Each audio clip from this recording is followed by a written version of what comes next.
The only trace Grandpa Sam's first wife, Kay, left on the house was the pink bathroom. It was a pretty big trace.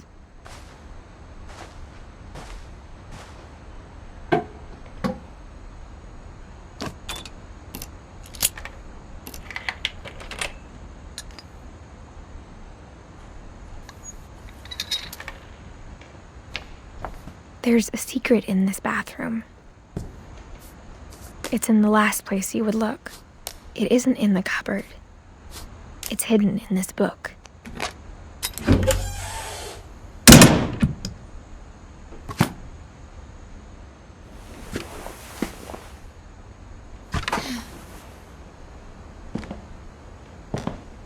Sven gave Sam an old camera he'd refurbished. He never put it down.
I knew Grandpa Sam had a twin,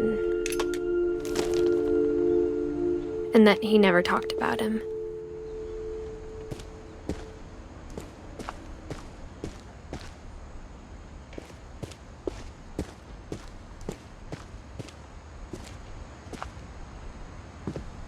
I guess my grandpa didn't like history any more than my mom did.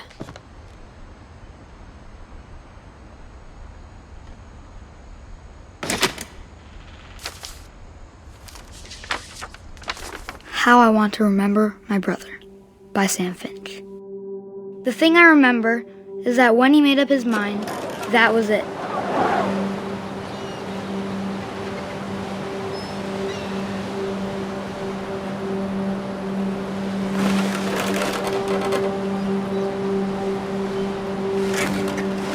My brother said he'd die before he ate another mushroom, and he did. At Barbara's funeral, we swore he'd never be afraid again, and he wasn't. I think Calvin always wanted to fly. Sam! Calvin! Dinner's ready! Coming! But that day, he finally made up his mind to do it. I told him going around was impossible. Maybe if I hadn't said that.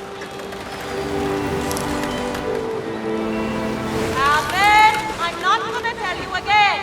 Maybe if the wind hadn't picked up. Then maybe he'd still be here. But I doubt it. I think he'd already made up his mind. That's what I want to remember about my brother.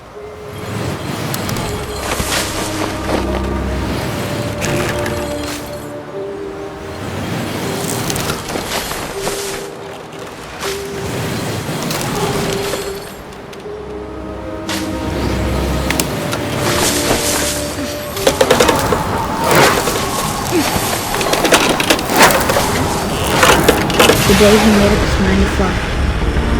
And he did.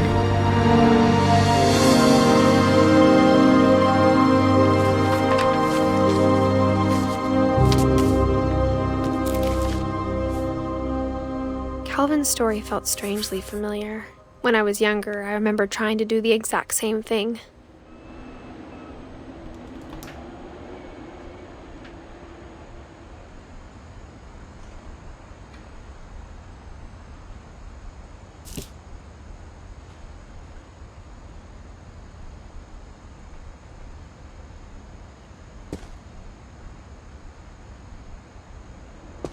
After the funeral, Edie roped off Calvin's half of the room.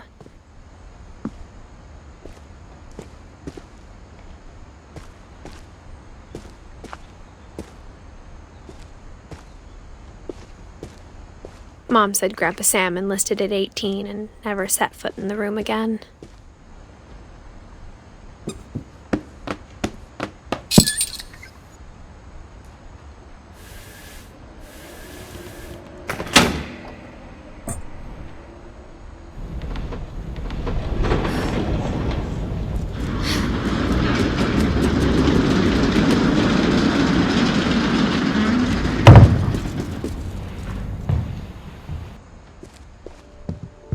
The passages were a pretty tight fit. They'd obviously been built for smaller hands and bellies.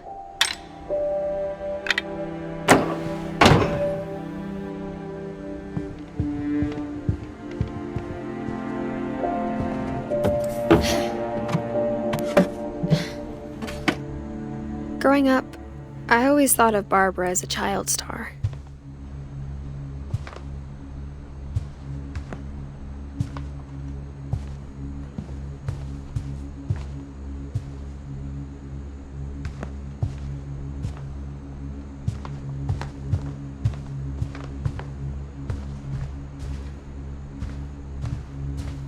I never thought about how hard it must have been for her afterwards.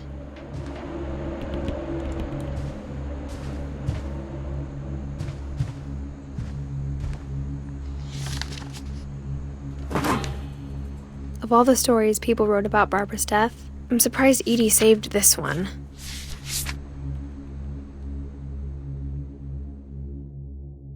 Old Jack here with another ghastly tale inspired by America's most unfortunate family.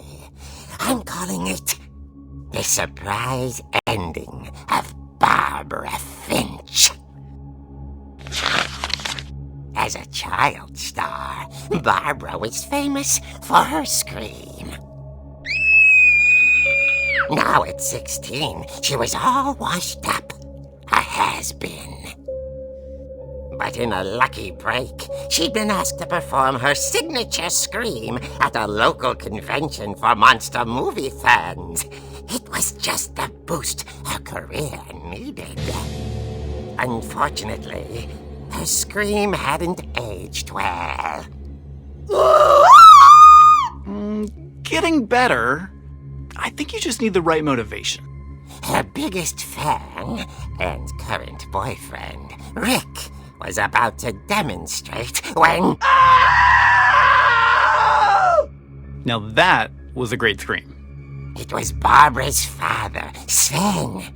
He'd slipped into a table saw and had to be rushed to the emergency room. So Barbara got stuck babysitting her youngest brother, Walter. Her convention comeback was cancelled. Okay, I'm hearing frustration, but I'm not hearing terror. What if I tried... A gang of hoodlums in Halloween masks have been terrorizing Orcas Island tonight. Police are urging residents to...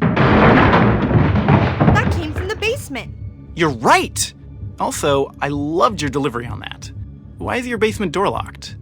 Because my dad likes making puzzles and secret passages. There's a key hidden in the music box. The secret is to keep winding and winding until finally the key pops out. Thanks, babe. I'll be back in a sec. 20 minutes later, Rick hadn't returned. So Barbara went to look for him, right on cue. She reached for the music box.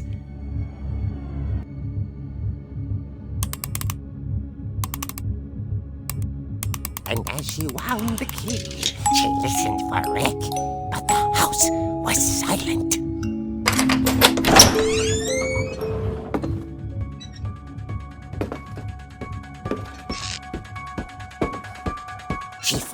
Rick's crutch and imagined the worst.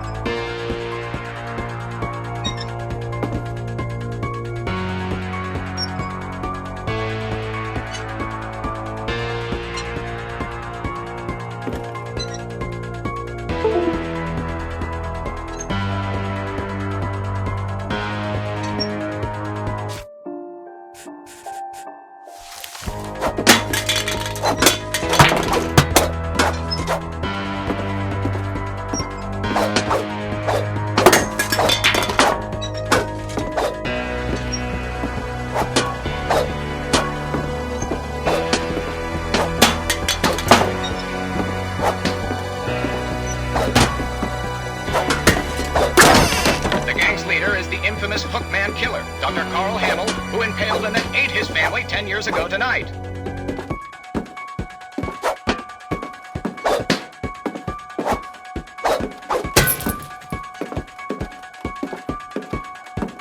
The old fridge rattled and grew still.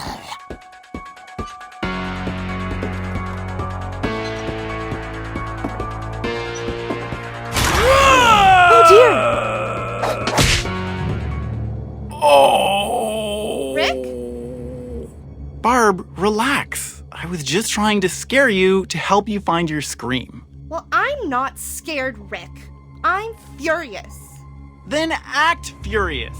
All I'm getting from you now is that you're hurt and confused and She threw him out, but she kept a little something to remember him by. Barb, have you seen my other crutch? And she was still holding it when she fell asleep watching the late picture show. Hours later... Barbara! Walter, what's going on up there? Ah! Okay, I'm coming up, but if this is a trick, you're dead, Walter.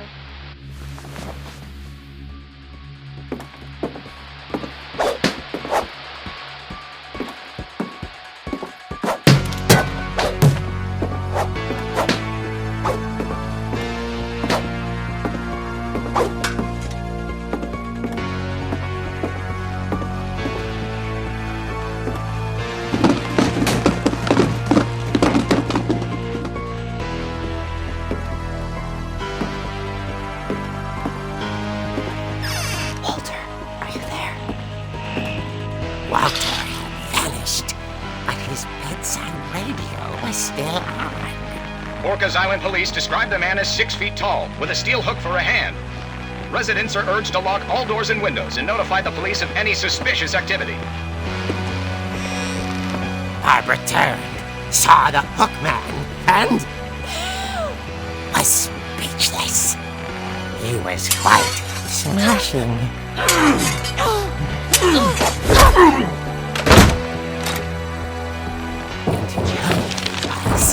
He couldn't get enough of Barbara. Okay, Barbara, there's gotta be another way out of here.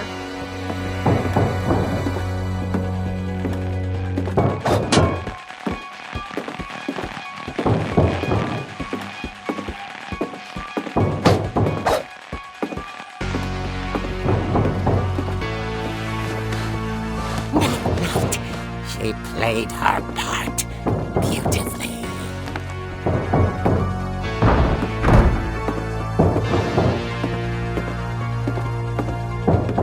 Molly's door hadn't been opened in years. The hinges groaned.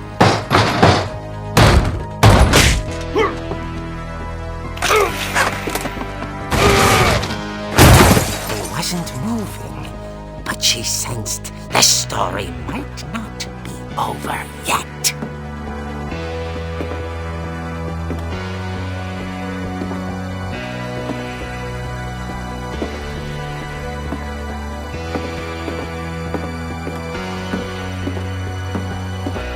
The hookman had vanished.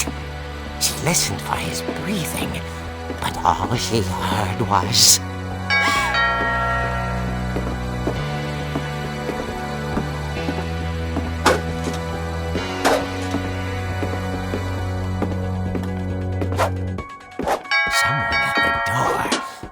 dying to speak to young Barbara.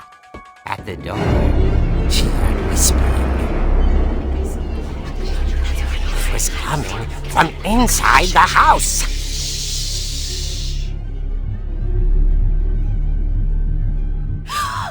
Oh dear.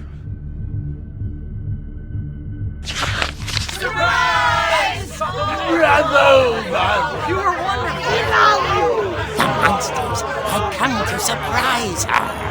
For Barbara, it was a dream come true. Then she saw what kind of monsters they were, and she realized what was about to happen. She was going to be famous. And with her final breath, Barbara Finch gave the performance of her life.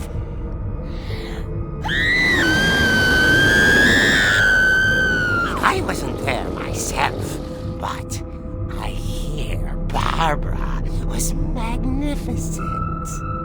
Poor girl. She had a taste for stardom. But unfortunately, so did her fans. Of course, the police blamed it all on poor Rick, who disappeared the same night. And little Walter? Hiding under his bed the whole time. He took it all pretty hard, but that's another story. As for Barbara, tucked inside the music box is all they ever found of her. Her ear. Now that's what I call a real eerie tale.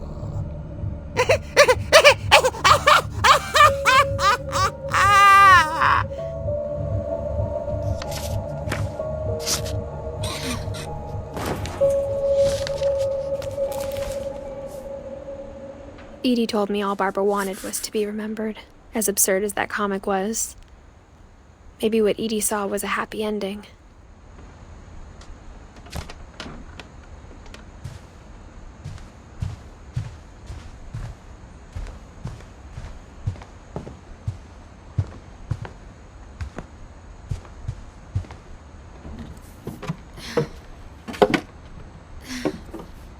I guess now I know why Mom didn't like me playing with the music box.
Mom said the basement was off limits, unless I wanted another tetanus shot.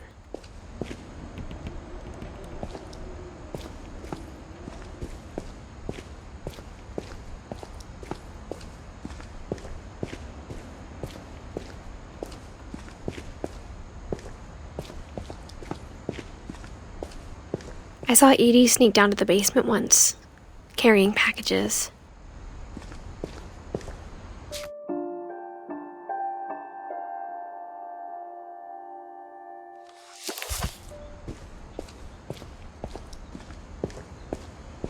I thought maybe she was hiding presents. It turned out she was hiding a lot more than that.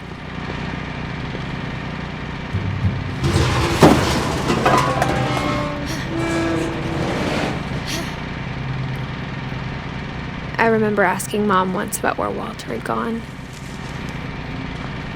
She said after Barbara died, he got as far away as he could.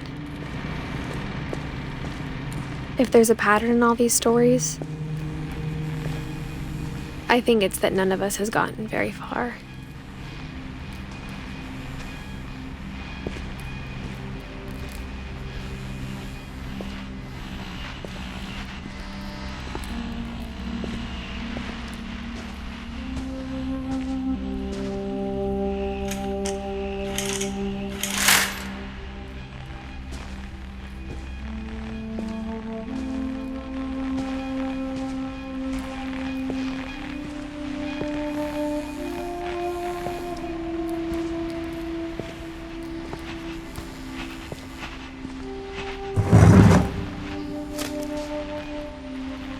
Goodbye, everyone.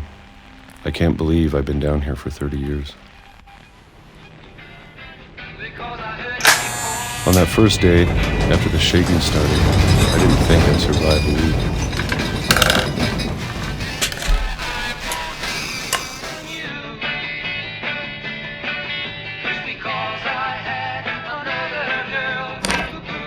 But after a few days, I settled into a routine. That's what kept me sane. Having a schedule, living for today. I always expected to be dead tomorrow. But if you wait long enough, you get used to anything.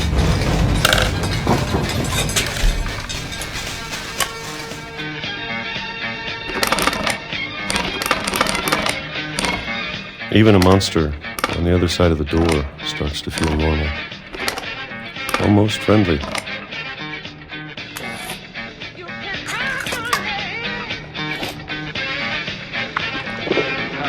And then one day, everything just stopped. Whatever that thing was, it was gone. Maybe it got tired of waiting. Or maybe I just got tired of being afraid.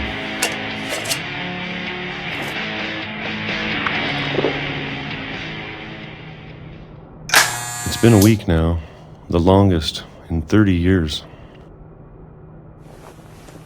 I'm done waiting. I have to leave while I still can.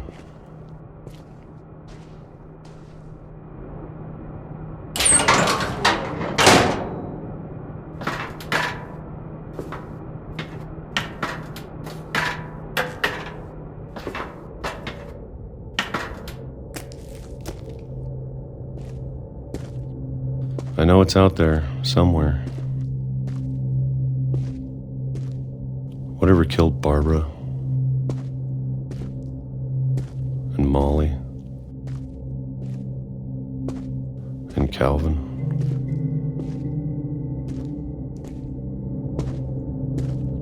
Maybe this is all a mistake. But I need to stop living the same day. Even if it kills me.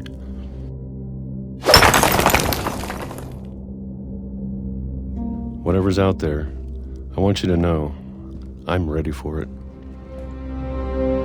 I'm going to appreciate all of it, especially the food.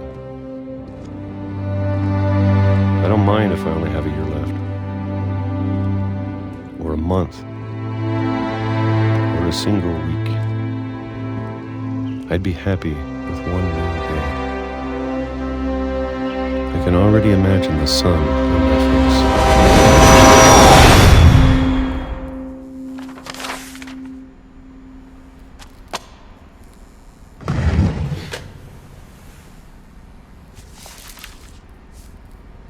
Walter died when I was 6. I can't believe my mom never told me he was down here.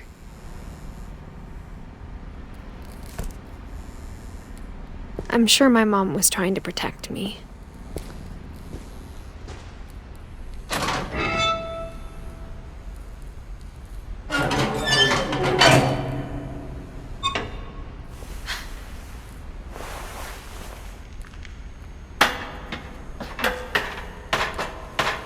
Maybe she was afraid I'd end up like Walter.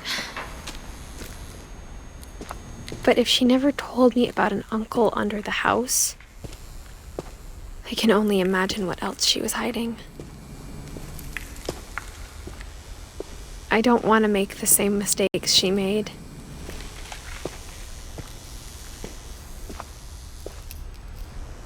Trying to bury something that's still alive.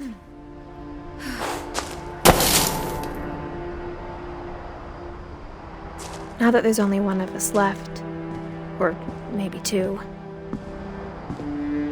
I thought it was time I heard the stories for myself and found out what happened to everyone else.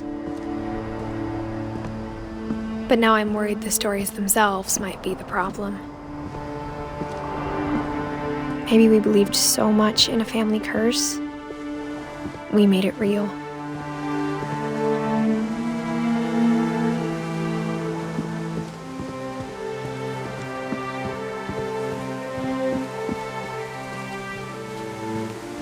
I don't know if I should even be writing this.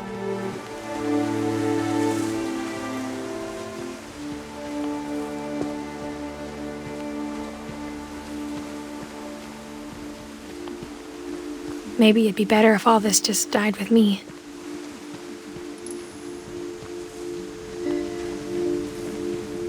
But I thought you should know about your family.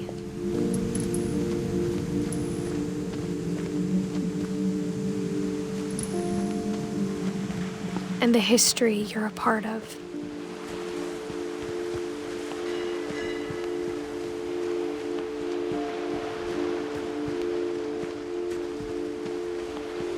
Though to be honest, I feel as lost as you probably do right now.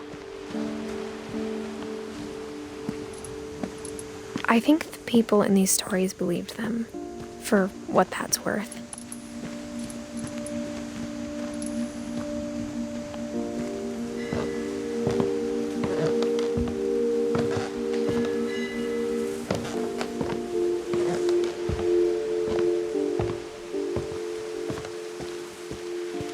And when you look at the house, that history of imagination and stubbornness and madness, any of it seems possible.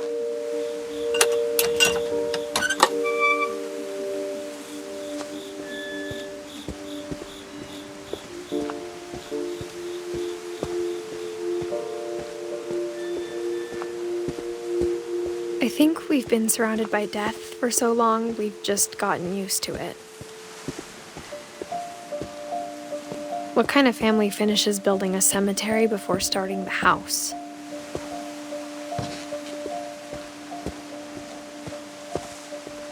It's embarrassing for me to admit this, but the pet cemetery made me more uncomfortable than the human one. 3 of the gerbils were mine, and 2 had been my fault.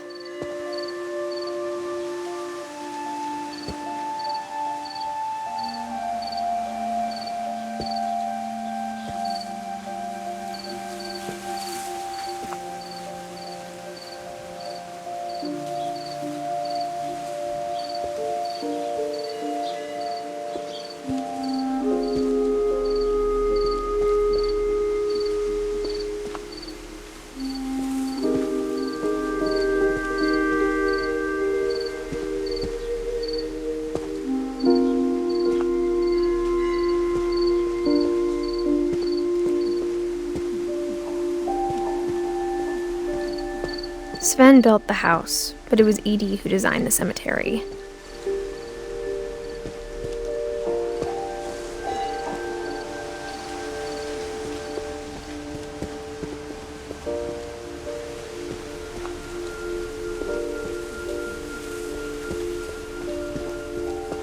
I'm sure Odin's monument had been Edie's idea.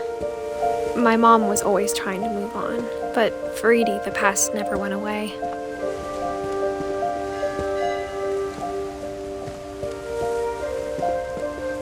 She could see it poking out of the water at low tide.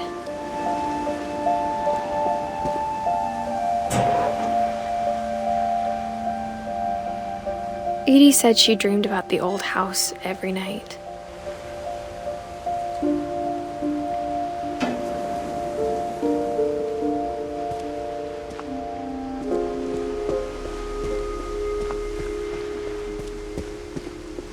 Edie's side was always easier for me to understand.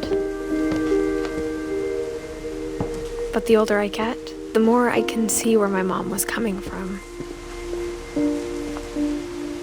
Her dad had been pretty strict, but it wasn't enough to save her brothers. She was just trying to do better.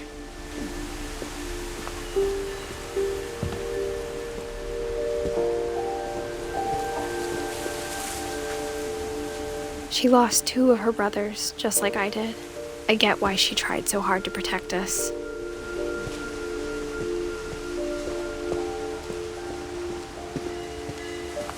There's so many things I wish I could ask my mom now.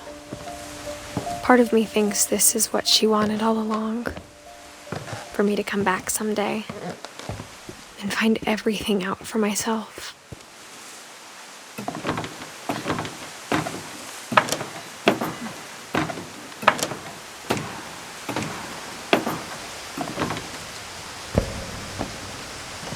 But looking back on it now,